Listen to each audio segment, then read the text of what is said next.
Parle mal, toi-même tu fais tes dingueries, c'est moi qui parle mal. Professionnel du mensonge, sponsor par Chétan. T'as même réussi ma gueule à choquer le diable. Mais je parle mal, hein, ouais. En fait, ils veulent tous les peines d'inéligibilité, mais pour les autres. Ah bah là, c'est pour les autres, c'est pour Marine Le Pen, c'est non, pas mais pour eux. c'est quand même absolument ahurissant. Les Français nous disent quoi? Ils veulent des élus exemplaires. Nous portions en 2017 le fait que le casier judiciaire d'un élu devait être vierge, rappelez-vous.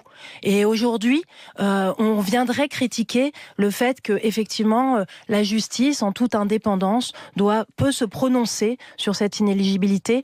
Moi, je suis absolument effarée. Il faut laisser les magistrats travailler et il nous faut des élus exemplaires en tout point. Ne pas avoir de condamnation à son casier judiciaire est pour moi une règle numéro 1 lorsqu'on souhaite être parlementaire de la République. Fallait la sortir sans sourciller, celle-ci, les amis. Moi, je sais pas si ces gens-là, ils se lancent dans l'humour ou pas, mais s'ils se lancent dans l'humour, ils ont de grandes chances d'être très populaires. C'est un truc de fou. Enfin, je veux dire, on va revenir 2 minutes sur ce qu'elle raconte, la Gadji, parce qu'il y a un problème là. Les Français cherchent des élus exemplaires. C'est vrai, c'est le cas. Alors pourquoi, quand on cherche des élus exemplaires, on vous le dit que vous entendez ça, pourquoi dans presque tous les partis, vous avez tous des casseroles? Parce que les casiers que vous avez, mon Dieu. Si je dois reprendre Sarkozy, si je dois reprendre Solaire, si je dois reprendre maintenant Le Pen, Zemmour, on a aussi du monde à gauche. Mais si en 2017, vous preniez pour un casier vierge, la loi Pasco, on en parle quand? Vous avez quand même une loi qui dort dans les tiroirs de l'Assemblée nationale, qui stipulait que le casier vierge d'un élu avant de se présenter au suffrage universel devait être vierge.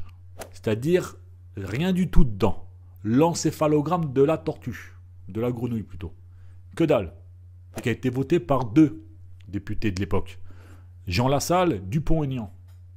Cette loi s'appelle la loi Pasco. Donc si vraiment vous avez entendu des Français qui veulent des élus exemplaires, et c'est effectivement le cas, on veut des élus exemplaires. On veut des élus avec des casiers vierges. Pourquoi vous ne ressortez pas cette loi-là? Est-ce qu'il faut qu'on fasse une pétition pour ça? Est-ce qu'il faut qu'on fasse un acte citoyen pour ça? Vous me le dites, les amis, je le fais à Réactoire, il n'y a pas de problème. Je lance la pétition pour qu'on ressorte la loi Pasco, pour qu'on la mette sur le devant de la scène, et pour que tous les députés la signent. Quand la loi Pasco a été passée de député à député à député à député à député, les 577, tous avaient promis de la voter. Résultat, personne ne l'a fait, sauf Lassalle et Dupont-Aignan. Donc, 2017, vous preniez un casier vierge. Mais ça, à qui tu vas raconter cette flûte-là, toi? La peau de mon zob, ouais, que dalle. Il faut arrêter de mentir aux gens. Il faut arrêter de mentir aux Français. Les Français, vous les écoutez pas. C'est pour ça, d'ailleurs, je trouve ça incroyable que les Français soient encore là en train de vous écouter. Ils devraient prendre des pelles et vous les mettre sur la truffe. Ils devraient prendre des parpaings et les jeter sur vos voitures. Enfin, sur vos voitures de fonction, pardon, excusez-moi. Ils devraient être en train de vous courser dans la rue avec des pancartes plutôt que de vous dire « Ouais, Macron, démission », vous les foutre dans la tronche. Je veux dire, il y a un moment, il faut arrêter de parler avec ces gens-là. C'est clair et net. Moi, je vous le dis, moi, je me suis jamais caché. La radicalité comme seule réponse, clairement. La radicalité comme seule réponse à ces gens-là. Il faut arrêter de parler avec eux. On a tout fait en France. On a été calme, on a été attentif, on a voté comme des moutons. On a tout fait, on a attendu. On a manifesté. Là, c'est les 6 ans, ça a été les 6 ans des Gilets jaunes, l'anniversaire, malheureux anniversaire des Gilets jaunes. 6 ans, il s'est passé quoi depuis 6 ans? Les cahiers de doléances, là, ils sont rendus où aussi, là? Ouais, on en parle, non, de ça, ou pareil, on n'en parle pas? Il y a quand même des gens qui ont été dans la rue, qui se sont fait arracher des yeux, des mains, enfin, qui se sont fait éborgner. Est-ce qu'on doit parler de Jérôme Rodriguez et qu'on doit parler de gens qui sont morts au nom de cette cause-là, celle simplement de la liberté? Un salaire qui nous permette de vivre. Non, on se retrouve 6 ans après avec une inflation de tête de sa race, à payer comme des cons, à voter pour des mecs qui, au final, après élection et après nos votes, ils nous ont manché et on se retrouve avec qui? Avec un Barnier, avec des mecs qui sont là, qui viennent du LR. LR, je rappelle, ils ont fait 5%. 5%. C'est ces gens-là qui nous représentent, nous, en tant qu'électeurs et qui représentent la France d'aujourd'hui. Les LR. J'écoutais encore un sénateur à l'heure d'aujourd'hui, là, pas plus tard que cet après-midi, sur LCP, qui expliquait qu'il fallait plus travailler, fallait pour pouvoir payer des trucs. Oh, cousin. T'as jamais travaillé, en tant que sénateur, t'es payé 20 000 € et tu viens nous dire à nous qu'il faut encore plus travailler pour payer des trucs de je ne sais pas quoi. Toi, tu te fous de la gueule du monde ou quoi, toi? Et t'es un sénateur LR. Et les LR, là, vous inquiétez pas, hein, ils ont la banane jusqu'ici. Hein, parce qu'à l'heure d'aujourd'hui, sachez que avec le gouvernement Barnier, avec le gouvernement Macron, en tout cas ceux qui restent, c'est eux qui font la politique de ce pays, d'accord? Et vous avez deux côtés de blocs, vous avez toute la gauche et le RN qui sont en train clairement de comprendre qu'ils se sont fait emmancher dans tous les sens et que rien ne va changer. Et c'est là où tu te dis, quand je vous dis tout à l'heure qu'il faut les courser avec des pancartes, il faut leur jeter des parpaings sur le pied, je ne parle pas des élus de ces deux camps-là. Hein. Je parle des élus macronistes, je parle des élus LR. Je parle des centristes. C'est ces gens-là qu'il faut courser, c'est ces gens-là qu'il faut mettre en prison. Parce qu'en vérité, moi, bon, je ne peux pas dire qu'il y a l'extrême droite, vous le savez, hein, j'ai jamais menti ici. Mais quand même, à l'heure d'aujourd'hui, ils ont quand même, démocratiquement parlant, eu 11 millions d'électeurs qui ont voté pour des gens qui sont censés les représenter. Alors après, le comment, le pourquoi, les douilles qui vont se prendre, c'est un autre sujet.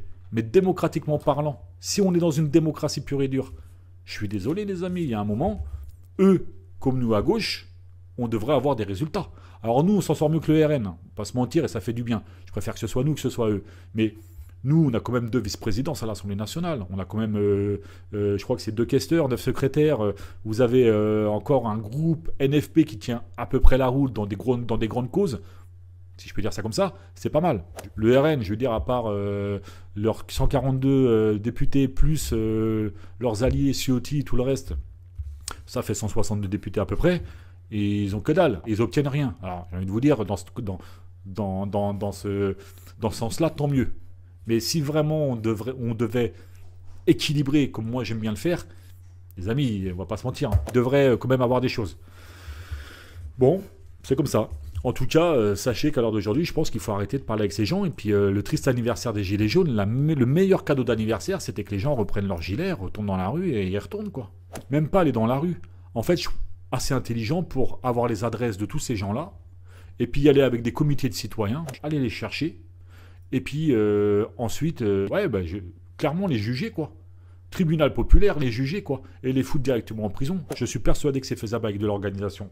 Une vraie organisation, c'est faisable d'aller chercher ces gens-là. Ces gens-là, ils habitent pas, je sais pas où, ils habitent à Paris, dans des arrondissements bourgeois. C'est possible d'aller les chercher. Hein. Quand tu es bien organisé, l'ami, t'arrives à faire les bails. Bourgeois ou pas bourgeois, sache-le.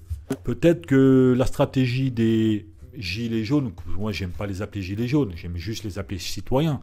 Tu vois, les citoyens, bah peut-être qu'elle est là la clé. C'est peut-être arrêter de faire les manifs, passer à une autre stratégie. Plus radicale, hein, je ne vais pas vous mentir, hein, parce que la jactance, ça va 2 minutes. Hein. Et à un moment, il faut arrêter de jacter. Je veux dire, ces gens-là, il y a Yael Braun-Pivet, tous ces gens qu'on va voir ce soir, eux, ils vont sur les plateaux TV. Hein. Donc quand ils vont sur les plateaux TV, ils ne sont pas payés à aller sur les plateaux TV. Mais par contre, il existe quelque chose qui s'appelle l'INPI, qui fait que quand ils vont quelque part, qu'ils parlent, ils vendent leur image.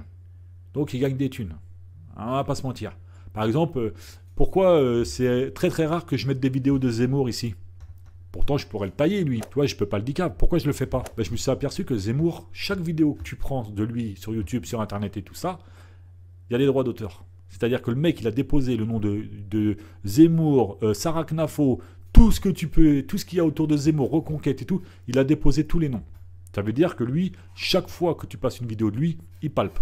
C'est-à-dire que si tu fais une vidéo sur YouTube où dedans il y a Zemmour, eh ben, tu dois partager tes droits d'auteur avec lui. Ben, la tête de ma mère, que jamais de ma vie, je partagerai de l'oseille avec Zemmour. Sache-le. Pas là pour mentir, pas là pour leur plaire. Réacte-toi dans l'âme, réacte-toi dans le vestiaire.